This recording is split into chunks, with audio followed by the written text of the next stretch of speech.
కొమరాజులంక గ్రామస్తులు షేక్ అమీర్ సుహైల్ గారు.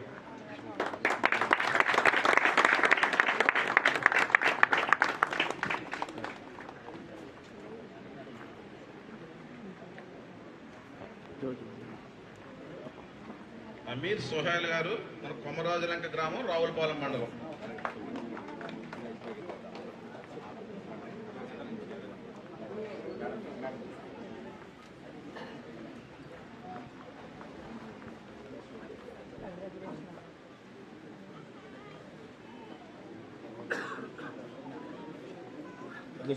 School assistant గా ఎంపికైనటువంటి ఓబలంక గ్రామానికి చెందినటువంటి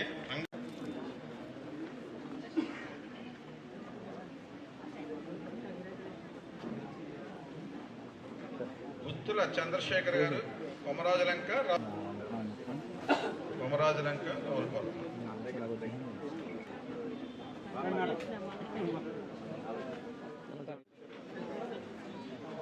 కట్టుంగ దుర్గాప్రసాద్ గారు, వెదిరేశ్వరం.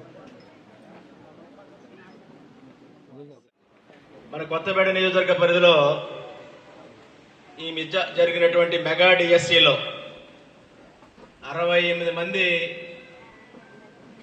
యువకులు టీచర్స్గా సెలెక్ట్ అయి రేపు బాధ్యతలు స్వీకరిస్తున్న శుభ సందర్భంలో ఒక్కసారి మిమ్మల్ని అందరినీ కలుసుకుని అభినందించాలనే ఆలోచనలో భాగంగా ఈనాడు ఈ కార్యక్రమం నిర్వహించుకోవడం. దానికి మన రాష్ట్ర BC welfare finance corporation chairman గౌరవనీయురాలు, జిల్లా తెలుగుదేశం పార్టీ అధ్యక్షురాలు శ్రీమతి రెడ్డి అనంతకుమార్ గారు, బీజేపీ నాయకులు, సీనియర్ నాయకులు శ్రీ సత్యానందం గారు, బీదర్ నుంచి రామకృష్ణ గారు, తాతాజీ గారు, ఏడుకొండల గారు, ఇంకా మన వీరేష్ గారు, అయినవేలి సత్యబాబు గౌడ్ గారు, బీజేపీ నాయకులు, కొత్తపేట సర్పంచ్ గారు భాస్కర్రావు గారు, బాబ్జీ గారు, ఇంకా చాలా మంది వచ్చారు. ఈ కార్యక్రమంలో పాల్పంచుకున్న ప్రతి ఒక్కరికి పాత్రికేయ మిత్రులు, ఇక ఈనాడు టీచర్లుగా సెలెక్ట్ అయిన కుటుంబ సభ్యులు కూడా వారు కూడా వచ్చారు. వారి కుటుంబ సభ్యులకు పేరు పేరున ప్రతి ఒక్కరికి నా హృదయపూర్వకమైనటువంటి నమస్కారాలు తెలియజేసుకుంటూ ఉన్నాను. ఈనాడు విజయం సాధించినటువంటి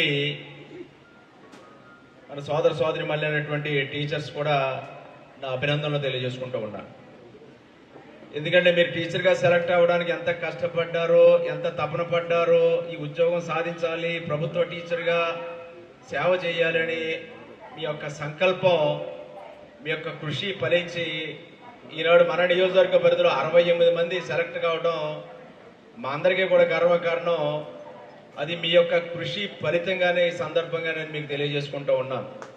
ఆ యొక్క మీ కృషి ఫలితం రేపు ఈ సమాజాన్ని రూపొందించడం కోసం. ఎందుకంటే ఉపాధ్యాయుడి చేతిలోనే సమాజం ఉంటుంది.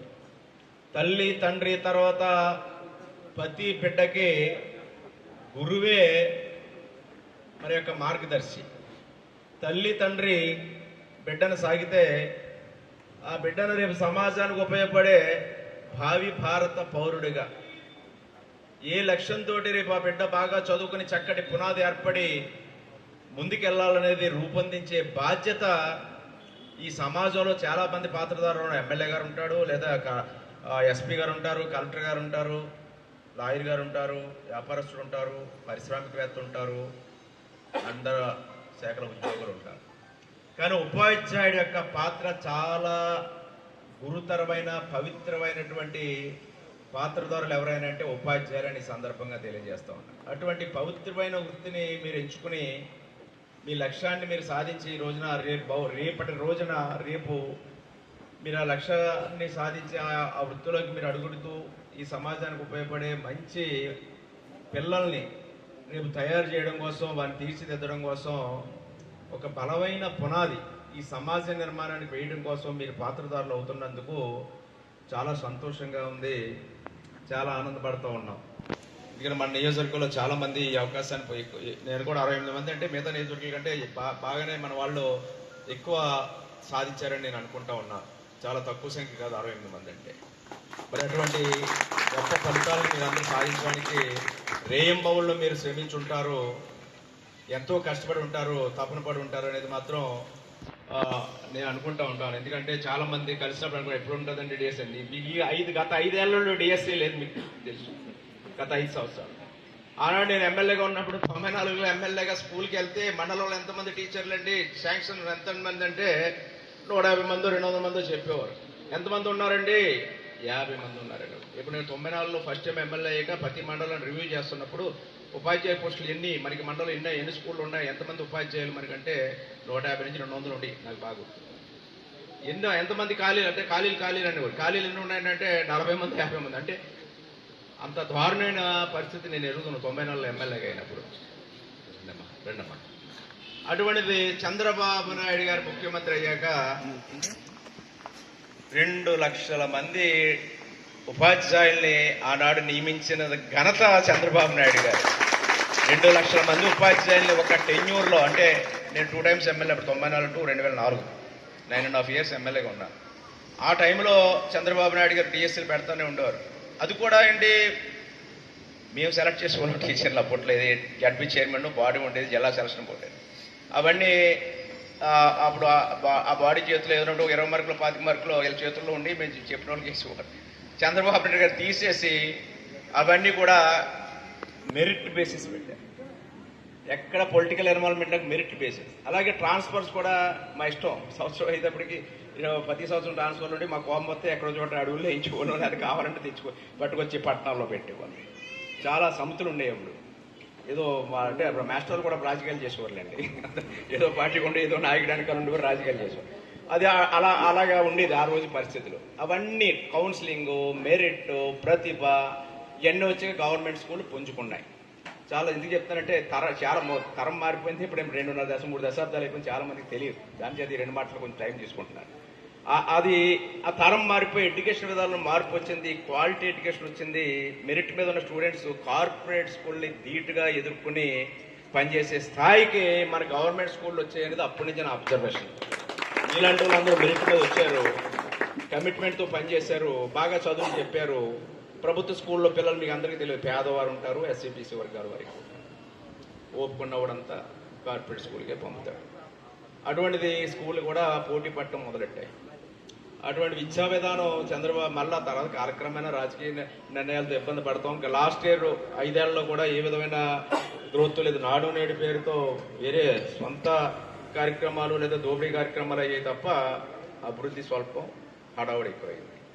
దాన్ని సరిదిద్ది మళ్ళా చంద్రబాబు నాయుడు గారు, ఇలా విద్యామంత్రి లోకేష్ గారు, ప్రధానంగా లోకేష్ గారిని అభినందించాలి. విద్యామంత్రి తీసుకున్నప్పుడే ఆయన చాలా చొరవతో తీసుకున్నాడు. విద్యామంత్రి తీసుకున్నాడు ఏంటి నేను అనుకున్నాను. ఎందుకంటే విద్య నాకు తెలుసు. ఎందుకంటే 4 శాఖల కింద ఉండే 4 మంత్రులు ఉండేవారు. టెక్నికల్ ఎడ్యుకేషన్ ఉండేది, హైయర్ ఎడ్యుకేషన్, సెకండరీ ఎడ్యుకేషన్, అలా రకరకాలుగా ఉండేది. అవన్నీ కూడా ఈనాడు ఒక ఎడ్యుకేషన్ ఒక కోడి కింద హెచ్ఆర్డీ కింద వచ్చి చాలా పెద్ద వస్తుంది, చాలా ఫైల్స్ ఉంటాయి, కొంచెం హెడేక్ జాబ్.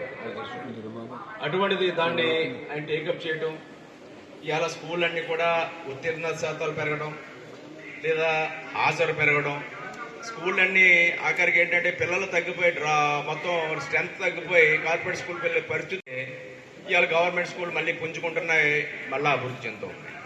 ఇవన్నీ ఏంటంటే సరైన వాళ్ళు సరైన అవగాహనతో పనిచేసినప్పుడు ఇది సాధించగలుగుతాం.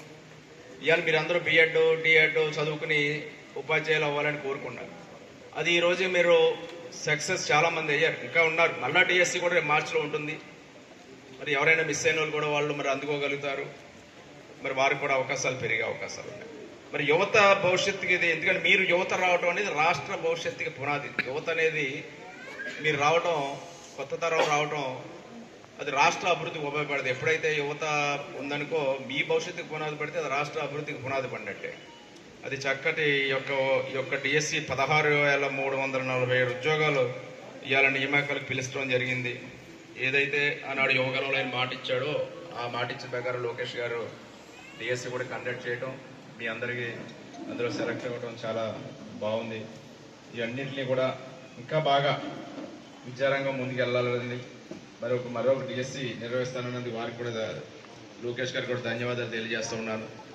అదేవిధంగా మరి గతంలో చూసాం మనం టీచర్లు అంటే బ్రాందీ షాపులు కూడా కాకుండా పెట్టారు. మీరు గవర్నమెంట్ ప్రభుత్వ దుకాణాల దగ్గర టీచర్ లేకపోతే టాయిలెట్స్ రెస్పాన్సిబిలిటీ, అవసరమైతే టీచర్లు కూడా కడుక్కున్న బాత్రూమ్లు కూడా కడుక్కునే పరిస్థితులు కూడా తీసుకొచ్చారు.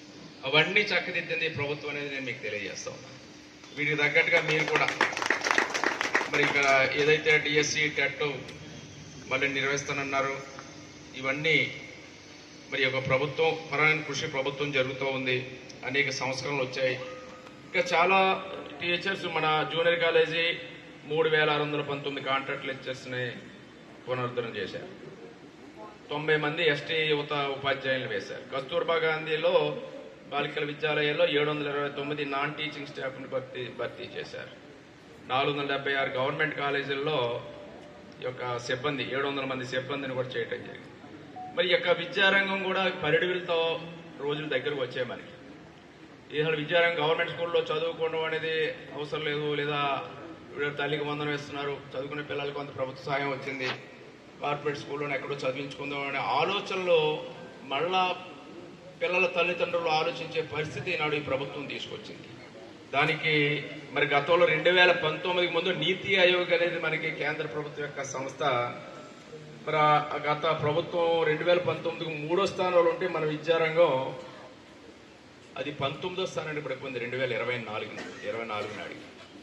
ఇది మన దేశంలోనే మన రాష్ట్రం ముందులో ఉండేది. అటువంటి మళ్ళా మన మొదటి స్థానాల్లోకి రావడానికి ఇప్పుడు లోకేష్ గారి యొక్క సంస్కరణలు కూడా ఉపయోగపడాలని, ఎందుకంటే ఈ సమాజాన్ని రూపొందించే రూపకల్పన చేసే పెద్దల్లో మీరు, తల్లి తండ్రి తర్వాత గురుతరమైన బాధ్యతలు ఉన్న మీరు, అంటే మన ఉపాధ్యాయ లోకం ఇదంతా కూడా ఈ యొక్క ముందడుగు వేయాలని, ఇక్కడ గురు బ్రహ్మ గురు విష్ణు గురు సాక్షాత్ పరబ్రహ్మ తస్మై గురువే నమః మనందరూ మొట్టమొదటిగా అక్కడి నుంచే బయలుదేరుతాం.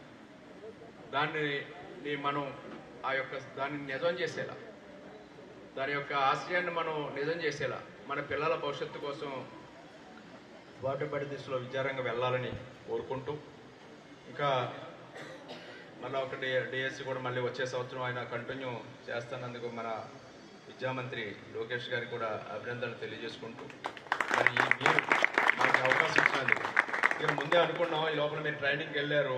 మొదట్లో నాకు కొంచెం బిజీగా ఉండడం వల్ల నేను ప్లాన్ చేసుకోలేకపోయాను. తర్వాత మీరు ట్రైనింగ్కి వెళ్ళారు. మళ్ళీ మీరు మొన్న వచ్చారు, మొన్న వస్తున్నారు. మళ్ళీ రేపటి నుంచి మళ్ళీ మీ డ్యూటీస్లోకి మీరు వెళ్ళిపోతున్నారు. కొత్తగా మళ్ళీ ఒక టీచర్గా మీరు మీ యొక్క జీవితం గవర్నమెంట్ ఉద్యోగిగా ఒక టీచర్గా మీరు రేపు కొత్త జీవితాన్ని మీరు ప్రారంభించబోతూ ఉన్నారు. ఆ సందర్భంగా ఒకసారి కలవాలని నేను మిమ్మల్ని ఆహ్వానించడం, ఎంతో అభిమానంతో పిలిచినందుకు, మీరు వచ్చి ఇచ్చేసినందుకు మీ ఒక్కరికి నా హృదయపూర్వకమైనటువంటి కృతజ్ఞతలు తెలియజేసుకున్నాను. మా యొక్క సత్కారం కాదు, ఏదో మాకు అభినందన అంతే. దీనివల్ల ఏదో కాదు, మీ ఒక ఇన్స్పిరేషన్ మీరందరూ సాధించారు. ఒక టీచర్గా మీరు మీ జీవితాల్లో రేపటి నుంచి స్థిరపడిపోతూ ఉన్నారు. ఆ సందర్భంలో మిమ్మల్ని ఒకసారి గౌరవించుకోవడం మా బాధ్యతగా భావించి పిలిచిన వెంటనే వచ్చిన మీకు ధన్యవాదాలు తెలియజేసుకుంటూ ఈ యొక్క కార్యక్రమాన్ని ప్రారంభిస్తాం. మీరందరూ సహకరించవలసిందిగా, స్వీకరించవలసిందిగా కోరుకుంటాను. Thank you.